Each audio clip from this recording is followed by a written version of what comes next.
sky was on fire. Sirens screamed through the streets of Tel Aviv. Children cried in underground shelters.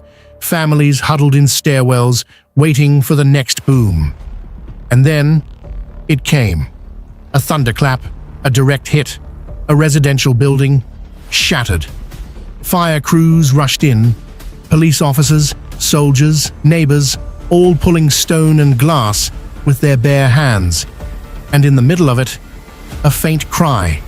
Not the sound of sirens, a different cry. A baby, a young Israeli policewoman, covered in ash, heard it first. She didn't wait for orders. She crawled through what was left of a hallway, ceiling beams bent like twisted wires above her head. Dust filled the air like smoke in a battlefield. Then she saw it, an overturned crib, split open by shrapnel, and beneath it, a small bundle moving. She reached out, pulled, and there it was, alive, breathing. Not a scratch. No one could explain it. The room was unrecognizable. The ceiling had caved in, the walls scorched black. But in the middle of the wreckage, life. They called it luck. She called it something else, a miracle. And while the world watched missile counts and political maps, something far greater was unfolding in silence. Not one, but many moments like this were recorded that night. A dog, trapped for hours under rubble, rescued unharmed. A woman who left her apartment 5 minutes early for work. Her building took a direct hit. A family saved by an unexpected power outage that kept them in a hallway instead of their living room. These weren't just stories. They were interruptions in the natural order of chaos, divine fingerprints, something more than coincidence. And as the debris settled, a question echoed louder than any siren. What kind of war makes room for miracles? It wasn't just one miracle. It was one night. 200 rockets. Hold on a minute. If you have not subscribed to this channel, do well to subscribe, like, comment, and share videos of this channel, and don't forget to turn on the notification bell. Just after sundown, a sudden wave of Iranian missile fire lit up the skies over Israel. These weren't flares. These were long-range ballistic weapons, many built on North Korean designs, others launched by proxy groups across the region. Their target? Civilian cities. No warning. No mercy. The Iron Dome screamed to life. A web of defense lit up above Tel Aviv, Ashkelon, Ramla, and Rishon LeZion. 150 rockets were intercepted, but 50 slipped through. On any other day, that would have meant dozens, maybe hundreds, of lives lost. But not this time. A rocket hit a building. The structure should have collapsed, but it didn't. Somehow, the walls absorbed the blast, as if bracing for it. In another city, a high-rise took a direct impact, but the apartment it struck had been empty just moments before. Every resident had left to attend a last-minute prayer service. One by one, reports trickled in. The damage was real, but the survival felt impossible. A military analyst later said, "If these rockets had landed where they were supposed to, we would be mourning a national tragedy." But they didn't, and no one could explain why. Some said it was a glitch in Iran's targeting system. Others blamed high winds, but to the people watching from rooftops and shelter staircases, it didn't feel like wind. It felt like something else was intervening. Because Israel isn't a large country. It takes just a couple hours to drive from north to south. A coordinated strike of this size should have overwhelmed it. But it didn't. And even hardened skeptics, military commanders, journalists, began to use different language. They didn't say lucky. They started saying protected. What if divine protection didn't look like a glowing angel or parted seas? What if it looked like one wrong rocket angle, one empty apartment, one power outage that saved a family's life? The question no one wanted to ask. But everyone whispered, was this war spiritual? There's a reason this war feels different. It's not just the missiles. It's the way they're used, the way one side fires in chaos, and the other responds with surgical intent. Iran launches with rage, wide, wild arcs of steel and fire, hoping one lands somewhere fatal. They call it retaliation. But retaliation for what? For precision? Because Israel doesn't fire back the same way. It doesn't rain missiles over Tehran randomly. It waits, it tracks, and then it strikes. One building, one floor, one room. Last night, Israeli drones flew through the night sky, unmanned, unseen, toward the Persian Gulf. Their target? Gas fields. Not civilians, not cities, but the fuel stations of Iran's military engine. One strike destroyed a drone manufacturing plant in Tabriz. Another hit a missile storage site near Bandar Abbas. And then, silence. No mass death. No shopping mall turned to rubble. Just cold, calculated precision. But there's something else beneath this military difference. Something spiritual. Because Iran's rockets come with confusion. You can see it in their leaders' eyes.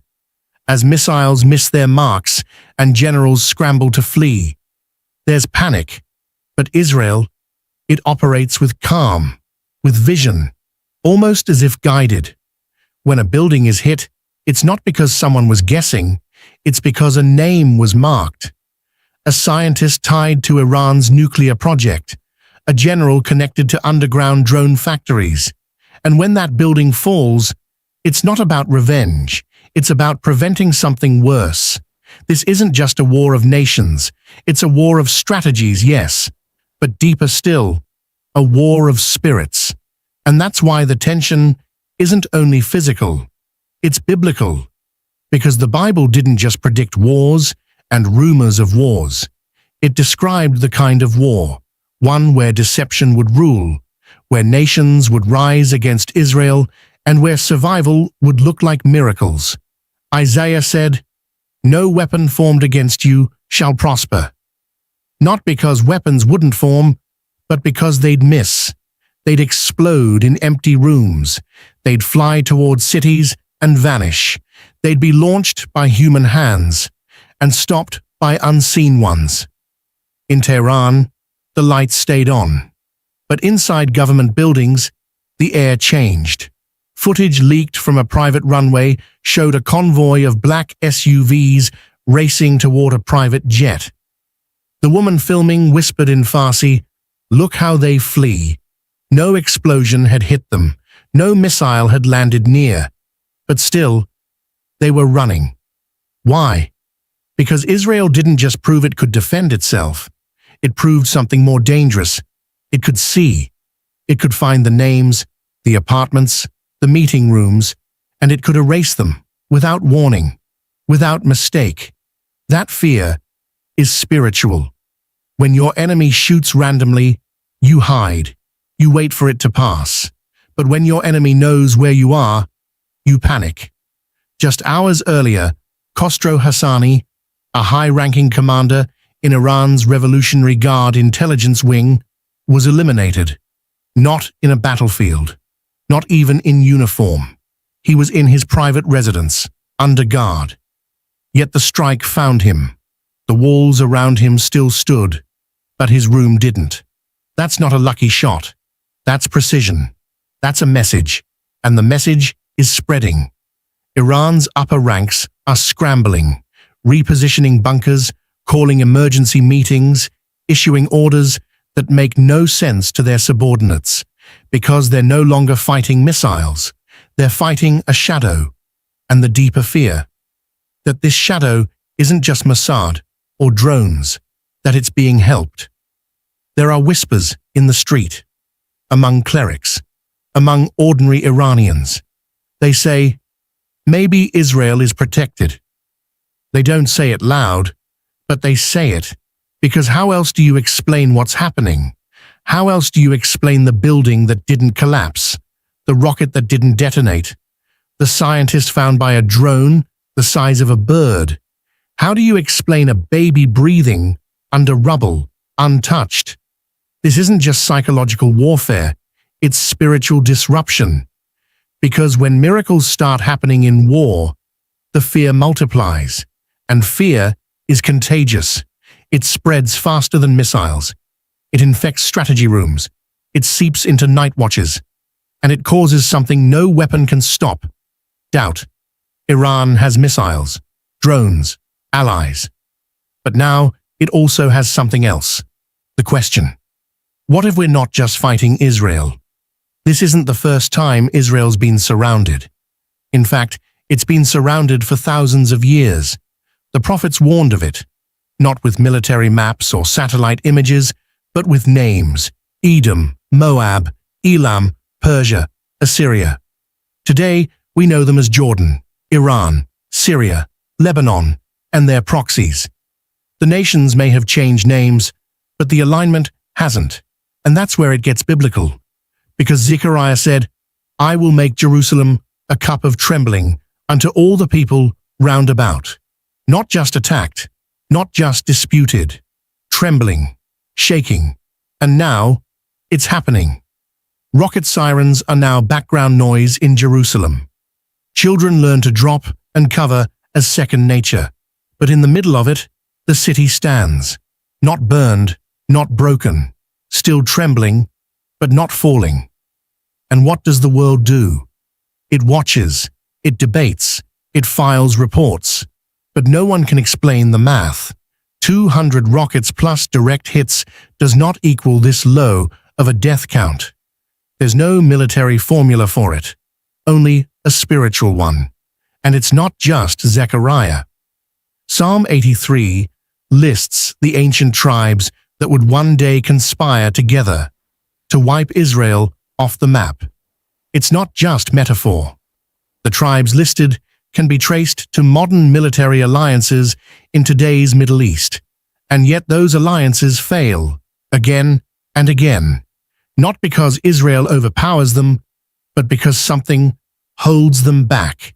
Even those in Israel who don't believe in God are starting to wonder. How does a building get hit, then stand? How does a baby survive, but the rocket didn't?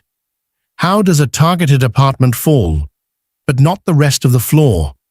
It feels like design, like pattern, like prophecy. And that's what makes this war different from the last. It's not just about defense systems and strike ratios. It's about timing, patterns, signs. Because every time Iran attacks, something stops it. And every time Israel strikes, it's precise. That's not politics. That's prophetic alignment. And the real question isn't what happened this week. It's what happens next. Because some say this was retaliation. Others say it was warning. But what if it was just the beginning? What do you call it when science fails to explain survival? When drones meant to destroy hit empty skies? When missiles land, yet don't explode? When war machines fire non-stop, and still something stops them? You can't call it chance anymore, because it's not just the buildings, it's not just the timing, it's the pattern, it's the covering, and it's starting to be noticed. A military report leaked to foreign press this week, one that wasn't meant to be public. It detailed the last 48 hours of air defense data over Israel. What it found stunned even the analysts. Some of Iran's most advanced Shahed drones simply vanished from radar. Others changed course mid-air without being jammed. They weren't intercepted, they were misdirected. One commander wrote, "We're seeing interference without technology. Nothing we deployed accounts for these anomalies." But spiritual watchers saw it coming, because Ephesians 6:12 reminds us, "We do not wrestle against flesh and blood." This war may look like tanks, rockets, airstrikes, but something else is moving, something unseen. And even Iran's leadership is feeling it. Their generals are running, their bunkers are deeper, their decisions more chaotic. Because they know now, Israel doesn't need to strike everywhere. It just needs to strike once, in the right place. And that fear, it's no longer limited to Iran. Whispers in Russia, China, Turkey, nations watching this unfold, are now considering, if miracles are protecting Israel, how do we plan for that? You can't map it. You can't counter it. You can only respect it, or be caught by it. Because when God fights for a nation, the battlefield becomes unpredictable. Physics don't behave, weapons don't obey, and enemies don't sleep. This isn't a conflict. It's a revelation. A revealing of the unseen battle behind the visible one. A shaking of what can be shaken. And what's left standing is more than just buildings. It's prophecy. The kind that doesn't wait for headlines. The kind that unfolds in whispers and warnings. The kind that shows itself through a baby rescued in silence. A drone turning away. A city still standing. But now, something else is shifting. Not just in the war room, but in the heavens. Because the miracles aren't slowing down. They're increasing. A father walks into what's left of his home. The windows are blown out. The floor is cracked. But there, his family stands, untouched. The rocket that hit the roof didn't detonate. The army says it's a rare malfunction. He says it's grace. A young boy's security camera captures a missile descending toward their street, only for it to veer suddenly, exploding in an empty field next door. The news called it a miscalculation. His mother called it protection. All across Israel, stories like these are pouring in. A family who forgot their keys and left the building just in time.